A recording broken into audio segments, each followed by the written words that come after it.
गया लोकसभा क्षेत्र से महागठबंधन के प्रत्याशी कुमार सर्वजीत की सभा बैरागी मोहल्ले में नहीं हो सकी, जबकि मंच भी सजा था, कुर्सियां भी लगी थी और बड़ी संख्या में लोग भी मौजूद थे। यही नहीं, कुमार सर्वजीत के स्वागत के लिए बड़ी बड़ी भारी भरकम मालाएं भी लोग लेकर सभा स्थल पर आए थे। लेकिन अचानक कुमार सर्वजीत की चुनावी सभा परवान नहीं चढ़ सकी, सभा स्थगित करनी पड़ी। कि आपकी चुनावी सभा पर प्रशासन ने रोक लगा दी, तो क्या उन्होंने अपनी सफाई में कहा कि जब मैं यहां आया तो स्वागत की भव्य तैयारी देख मैंने लोगों से सभा करने से मना कर दिया। हम लोगों से यह कहा कि प्रशासन चुनाव के दौरान इस तरह की अनुमति नहीं देता है, इसलिए सभा नहीं हो सकी। उन्होंने कहा कि गया नगर निगम के मेयर गणेश पासवान की मां से यहां आशीर्वाद लेने आया था, लेकिन लोगों का उमंग इतना ज़बरदस्त था कि उन्होंने हमारे आगमन को एक सभा का रूप दे दिया था, जिसे मैंने सख्ती से मना कर दिया। वहीं जब उनसे पूछा गया कि भाजपा के लोग 400 के पार होने पर संविधान बदलने की बात कर रहे हैं, यह सुनते ही वे भाजपा के ऊपर हमलावर हो गए। कहा कि संविधान बदलने की बातें करना बाबा भीमराव अंबेडकर के गाल पर तमाचा है और बाबा भीमराव अंबेडकर के गाल पर तमाचा मारने वालों से जनता बदला लेगी। उन्होंने कहा कि इस देश में भाजपा ही एक ऐसी पार्टी है जो देश का संविधान बदलने की बातें करती है, जबकि देश बाबा भीमराव अंबेडकर के संविधान से चलता है। वहीं जब कुमार सर्वजीत से यह पूछा गया कि एनडीए के बड़े बड़े नेता आपके शहर में आ रहे हैं, तो उन्होंने कहा कि उनका स्वागत है, हमने तो अपना सब कुछ अपनी जनता पर छोड़ दिया है। जनता का प्यार हमें मिला तो कोई भी कितना बड़ा नेता क्यों ना हो, वह जनता का फैसला नहीं बदल सकता। यही कहूँगा कि देश के माननीय प्रधानमंत्री, बिहार के माननीय मुख्यमंत्री, इन सबों का विचार होना चाहिए कि युवाओं को रोजगार कैसे मिलेगा। संविधान बदलने की अगर कोई बात करते हैं तो ये बाबा भीमराव अंबेडकर के गाल पे तमाचा की बात करते हैं, और जो व्यक्ति बाबा भीमराव अंबेडकर ऐसे व्यक्ति के गाल पे तमाचा मारना चाहते हैं, उसको मुझे लगता है कि बाबा भीमराव अंबेडकर के मानने वाले इस देश में जितने आम जन हैं सब इसका बदला लें।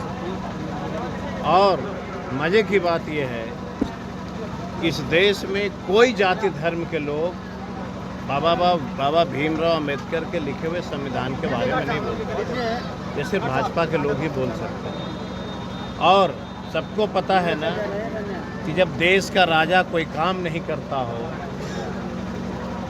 तो धर्म के नाम पे युवाओं को भटकाता है, इतिहास गवाह है। और जिन लोगों ने बोला उसको मैं बहुत मुबारक हो, क्योंकि उनके परिवारों को बाबा भीमराव अंबेडकर के संविधान से कोई मतलब नहीं। इस तरह की भाषा कौन बोल सकता है जिनको संविधान से कोई लेना देना नहीं। हाँ, बाप, गरीब, अमीर, ऊंची नीची सब जाति के लोग बाबा भीमराव अंबेडकर को मानते हैं, उसी से देश चलती है। आज जो लोकतंत्र का इतना बड़ा महापर्व है या क्या है, यही लोकतंत्र है, यही संविधान है। मुझे लगता है कि इस तरह की भाषा का प्रयोग नहीं करना चाहिए, इससे लोगों को बचना चाहिए। अभी बड़े बड़े महागठबंधन एनडीए के लोग कल से आ रहे हैं आपके शहर में प्रचार प्रसार करने। स्वागत है। मैंने तो जनता के हाथ में फैसला दिया है, जनता तय करेगी कि क्या करना चाहिए, हमको कुछ नहीं कहना है। अगर जनता का प्यार और स्नेह मेरे प्रति होगा तो इस देश के कोई भी बड़ा नेता आएंगे वो जनता के फैसला को नहीं बदल सकते।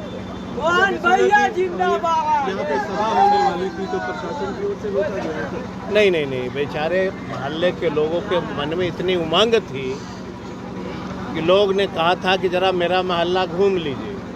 और जब मैं आया तो मैंने कहा कि भाई आप लोगों ने जो बनाया है इस तरह का वो परमिशन नहीं है, इसलिए मैं उस स्थल पे नहीं जा सकता हूँ, और मैं नहीं गया। और मेरे जो गया के मेयर हैं उनकी माता से मुझे आशीर्वाद लेना था, तो मैं उनके घर पे उनकी माता से आशीर्वाद लिया।